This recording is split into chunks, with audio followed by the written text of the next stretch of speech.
Assalamualaikum warahmatullahi wabarakatuh. Sebelum memperkenalkan diri, izinkan kami dari kelompok 7 untuk memperkenalkan materi yang akan kami bawakan. Berjudul Dimensi Sosial dan Lingkungan Kesehatan Mental. Izinkan saya sebagai pembawa acara pembuka untuk memperkenalkan teman-teman atau rekan-rekan saya dalam presentasi kali ini. Anggota kelompok ada saya sendiri, Putri Endika Setiawati, dan ada Nabila Amelia Putri, ada juga Fajar Herlambang Pratama.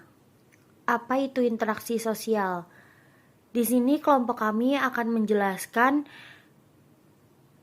tentang pengetahuan interaksi sosial, di mana berasal dari kata interaksi yang artinya tindakan.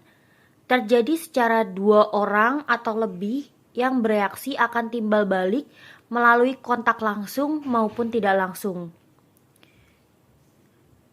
Sehingga pengertian interaksi sosial yaitu hubungan timbal balik yang dinamis antara individu dengan individu yang lain, antara individu dengan kelompok, atau antara kelompok dengan kelompok, baik dalam kerjasama, persaingan, ataupun pertikaian.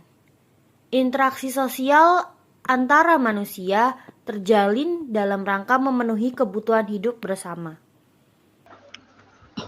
Menurut sosiologi Charles Pellomis, ciri-ciri interaksi yaitu yang pertama, jumlah pelaku lebih dari seorang, bahkan lebih.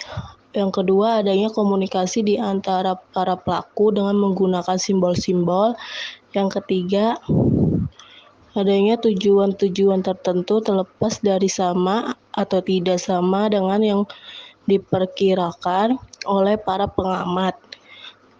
Dalam interaksi sosial ada dua syarat yang akan terjadinya interaksi sosial, yaitu yang pertama kontak sosial, kedua komunikasi. Keluarga sebagai bagian terkecil masyarakat. Keluarga merupakan kelompok sosial terkecil dalam masyarakat yang terbentuk berdasarkan pernikahan dan terdiri dari suami, istri, dan anak pada umumnya. Tersusun dari orang-orang berhubungan darah atau perkawinan. Sedangkan arti keluarga menurut WHO yaitu sekumpulan anggota keluarga yang berhubungan pertalian darah, perkawinan, adopsi. Keluarga memiliki peranan penting dalam membentuk budaya, perilaku, serta berpengaruh pada kesehatan mental anggota keluarga yang lain. Faktor-faktor perubahan sosial budaya. Ada faktor internal dan faktor eksternal. Faktor internal itu faktor berasal dari masyarakat, terdiri dari pertama penduduk. Penduduk adalah perubahan jumlah penduduk seperti bertambah jumlah penduduk karena transmigrasi dapat mengakibatkan perubahan-perubahan pada struktur masyarakat. Yang kedua, ada pertentangan atau konflik. Yaitu ketika sumber pemenuhan kebutuhan makin terbatas akan menimbulkan persaingan dan pada akhirnya mengakibatkan konflik. Yang ketiga, dapat penemuan baru dalam kebudayaan dapat berpengaruh pada berbagai sektor kehidupan lainnya. Pengaruh-pengaruh tersebut saling berkaitan dan saling memengaruhi bidang-bidang kehidupan yang satu dengan lainnya. Contohnya itu penemuan listrik mengakibatkan penemuan radio. Kalau yang faktor eksternal, itu yang pertama ada lingkungan alam yang berbeda-beda berdampak pada mata pencaharian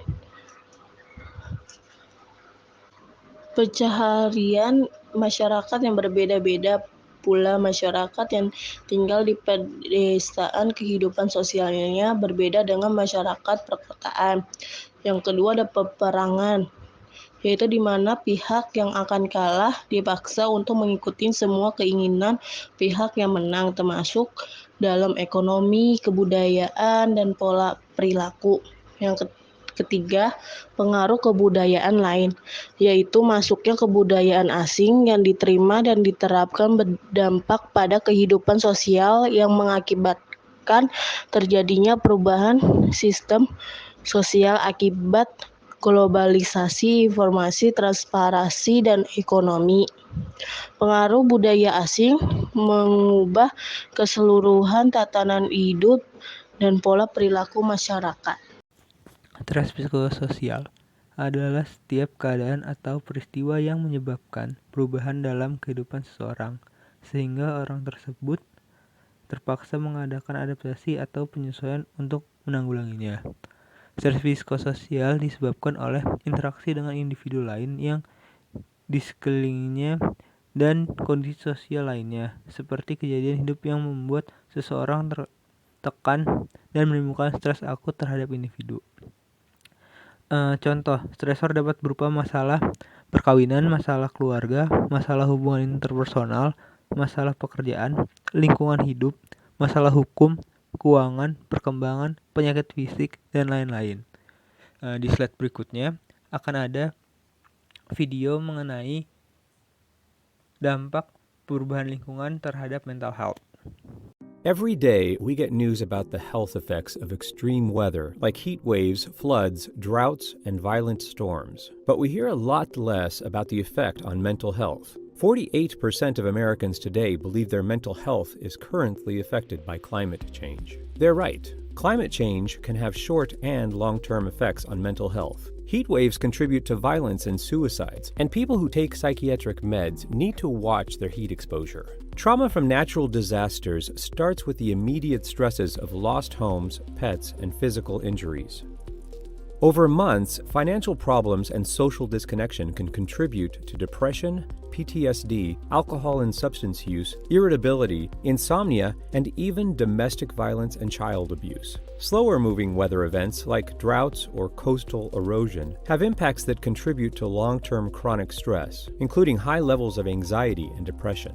Children, older adults, the chronically ill, migrants, and refugees are even more vulnerable than most of us. So how can the negative psychological effects of climate change be reduced? There are a lot of solutions, but one is to build psychological resilience, which is bolstered through social support and connection. For more, please visit www.psychiatry.org. Sekian presentasi dari kelompok kami. Mohon maaf apabila ada salah-salah kata. Wabillahi taufiq wal hidayah. Wassalamualaikum warahmatullahi wabarakatuh.